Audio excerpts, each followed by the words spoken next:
Mister IDs மெய்யன்பர்களுக்கு உங்கள் பாரம்பரிய வைத்தியர் உங்கள் ராஜசூரியன். அற்புதம் ஆனந்தம் மெய்யன்பர்களே. இப்போ கேஸ்ட்ரிக் பிரச்சனை நிறைய பேர்த்துக்கு அது ஒரு பெரிய பிரச்சனையா இருக்கு. இந்த பிரச்சனை தீரணும்னா ஒரே வழி, நான் சொல்லக்கூடிய இந்த விஷயத்தை ஃபாலோ பண்ணுங்க. புளிச்ச மாவு, புளிச்ச விஷயங்களை, புளிச்ச ஐட்டங்களை, மாவு ஐட்டங்களை தயவு செஞ்சு, அது இரவுல சாப்பிட்றத தயவு செஞ்சு அவாய்ட் பண்ணிடுங்க. கேஸ்ட்ரிக் பிரச்சனை தீரணும்னா தோசை இட்லி அவாய்ட் பண்ணுங்க. முதல் பிரச்சனை.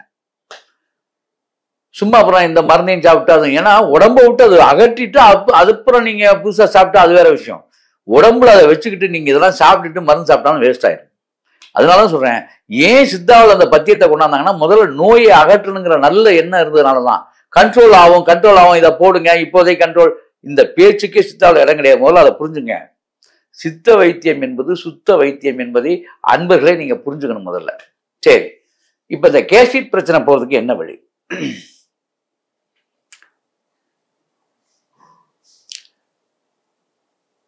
அருமையான ஒரு மருந்து சொல்றேன். ரொம்ப எளிமையான மருந்து தான், செலவே இல்லாம சொல்றேன். ஈஸியா அதை பண்ணிக்கங்க, எல்லாராலையும் பண்ண முடியும். நான் அந்த காட்டுக்கு போ இந்த காட்டுக்கு போனா அதை சொல்ல, சிம்பிள் லாஜிக். ஓகே, சரி, இப்போ விஷயத்துக்கு வரேன். என்ன தெரியுமா, முதல்ல சுத்தமான விளக்கெண்ணெய் வாங்குங்க. 100 ml விளக்கெண்ணெய், 1/2 லிட்டர் நல்லெண்ணெய். நான் சொல்றது பூரா செக்கு எண்ணெய், கண் கூட பார்த்து வாங்கணும். 1/2 லிட்டர் நல்லெண்ணெய். சரி, 1/2 லிட்டர் கடலை எண்ணெய்.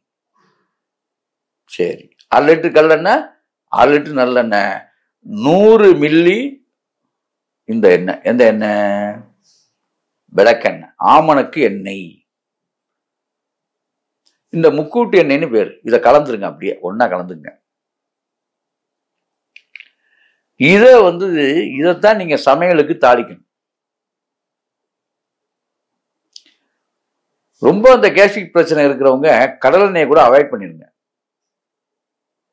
1/2 லிட்டர் நல்லெண்ணெய்க்கு 100 ml விளக்கெண்ணெய், 1 லிட்டர் நல்லெண்ணெய்க்கு 200 ml விளக்கெண்ணெய். 800 ml நல்லெண்ணையும் 200 ml விளக்கெண்ணையும் 1 லிட்டர். 800 ml விளக்கெண்ணெய், 800 ml நல்லெண்ணெய்க்கு 200 ml விளக்கெண்ணெய் கலந்து வீட்டில் வச்சுக்கோங்க. இதுலதான் நீங்க எல்லாமே செய்யணும். சாப்பாடெல்லாம் அன்னைக்கு 48 நாளைக்கும் விளக்கெண்ணையும் நல்லெண்ணையும் கலந்துதான் உங்க உணவு. கேஸ்ட்ரிக் பிரச்சனை எப்படி வருதுன்னு பார்ப்போம். இது உணவு முறை வைத்தியத்தை சொல்லிட்டு இருக்கேன், இன்னும் மருந்துக்கு நான் வரல. இந்த தாளிப்பு எண்ணெய்ங்கிறதே விளக்கெண்ணெய், ஆமணக்கு எண்ணெய் சேர்க்காம நீங்க தாளிக்கவே கூடாது. சார் ஆசையா இருக்கு சார் இட்லி சாப்பிட்டுக்கிறேன் அப்படின்னா, நீங்க இந்த இந்த எண்ணெய், அதாவது இந்த எண்ணெயில தாளிச்ச, அதாவது இட்லி தோசை, நான் சொல்லிட்டேன் புளிப்பு ஐட்டம் போச்சுன்னா கேஸ்ட்ரிக் பிரச்சனை மேலும் வளரும். அதான் சூடான உணவுகள், சுவையான உணவுகளா இல்லாட்டியும் கூட பரவாயில்ல, அப்பப்போ சமைச்சு அப்பப்போ சாப்பிடுங்க. இந்த 48 நாளைக்கு மட்டும்தான் நான் சொல்றேன். ஏன்னா இந்த கேஸ்ட்ரிக் பிரச்சனை சுத்தமாக வயிற்றை விட்டு ஓடிடும். அப்புறம் இன்னொரு விஷயம், இது ஆரம்பிக்கிறதுக்கு முன்னாலேயே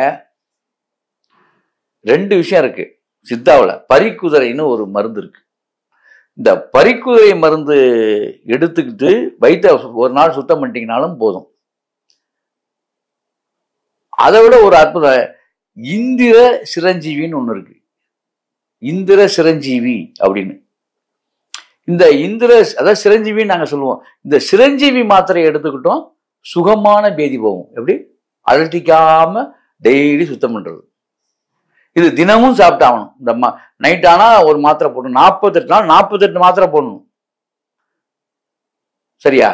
இப்படி இது சுகஜீவி. இந்த மாதிரி விஷயங்களும் பண்ணலாம். இத பண்ணி உடம்ப நீங்க சுத்தம் பண்ணிக்கிட்டு இந்த கேஸ்ட்ரிக் பிரச்சனைக்கு இந்த தீர்வு. சரி, இப்போ உங்களுக்கு நான் சொல்லிடுறேன். இது இல்லாம சுகஜீவியோ பரிக்குதிரையோ இல்லாம வேற என்ன சார் பண்றது? எங்களுக்கு நாங்களே உற்பத்தி பண்ணிக்கிற மாதிரி இதெல்லாம் உங்கள்கிட்ட வாங்க சொல்றீங்க. இது மாதிரி கிடைக்கும், சித்தா மருந்தாக வாங்க சொல்றீங்க. நாங்களே மருந்து என்ன தயார் பண்ணிக்கிறோம்னு ஒரு கேள்வி கேட்குறீங்க. இப்ப உணவெல்லாம் நாங்க கஞ்சி வச்சு குடிச்சுக்கிறோம், எண்ணெய் இல்லாம பாத்துக்கிறோம், புளிப்பு இல்லாம சாப்பிட்டுக்கிறோம், மாவு புல் சாப்பிடல, மாமிச உணவு தொடர. ஆனா கேஸ்ட்ரிக் பிரச்சனை தீர்றதுக்கு வேற என்ன செய்யறதுன்னு கேட்குறீங்க. நான் மருந்து சொல்றேன், அதை கரெக்டா பார்த்துங்க. அற்புதமான மருந்து சொல்றேன். நிலாவரை பொடின்னு ஒரு பொடி நாட்டு மருந்துகள்ல கிடைக்கும். 50 கிராம் மட்டும் நிலாவரை பொடி வாங்கிக்கோங்க. நிலாவரை பொடி 50 கிராம். சரி, கரிசலாங்கண்ணி இலை பவுடர்னு கிடைக்குது. அந்த கரிசலாங்கண்ணி இலை பவுடரை வந்து ஒரு 200 கிராம் வாங்கிக்கோங்க.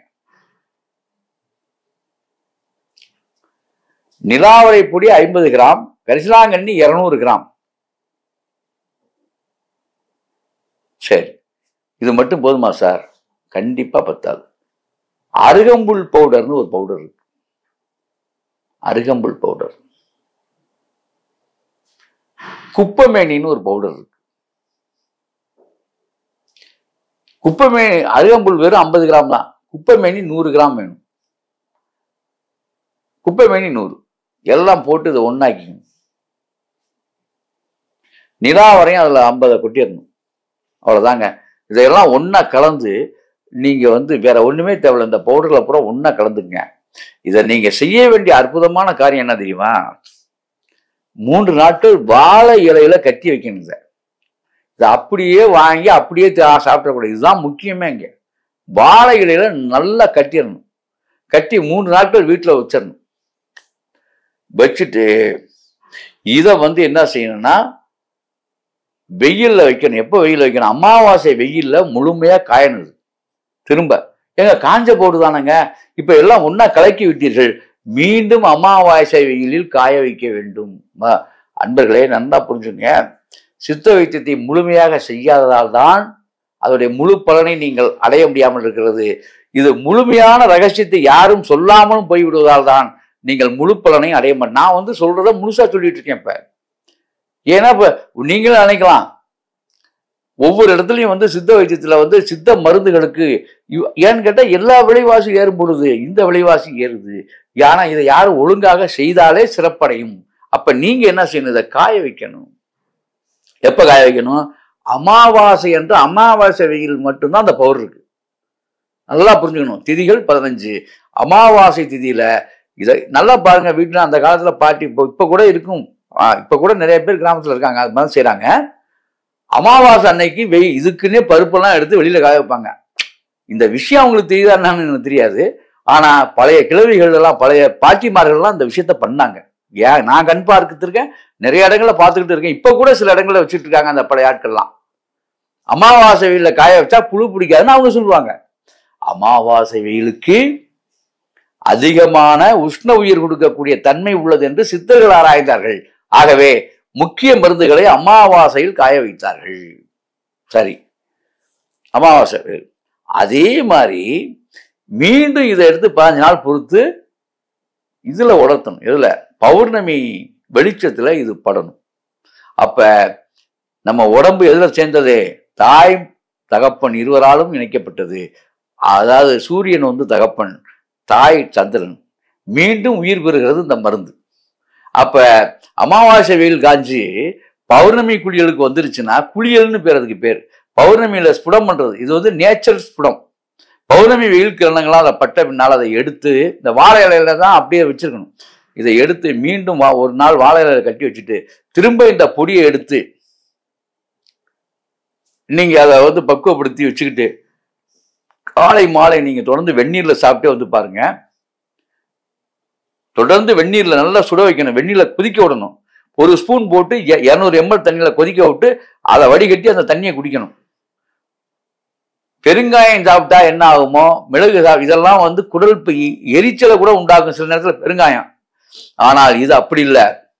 குடலை வலிமைப்படுத்தும், உடம்பை வலிமைப்படுத்தும். உள்ள ஒரு காற்று அவ்வளவு ஃப்ரெஷ்ஷா போயிடும் உடம்பே, அவ்வளவு சிறப்படையும். ஆகவே அன்பர்களே, இப்படி செய்து அப்படி வாழுங்கள். அற்புதம், ஆனந்தம்.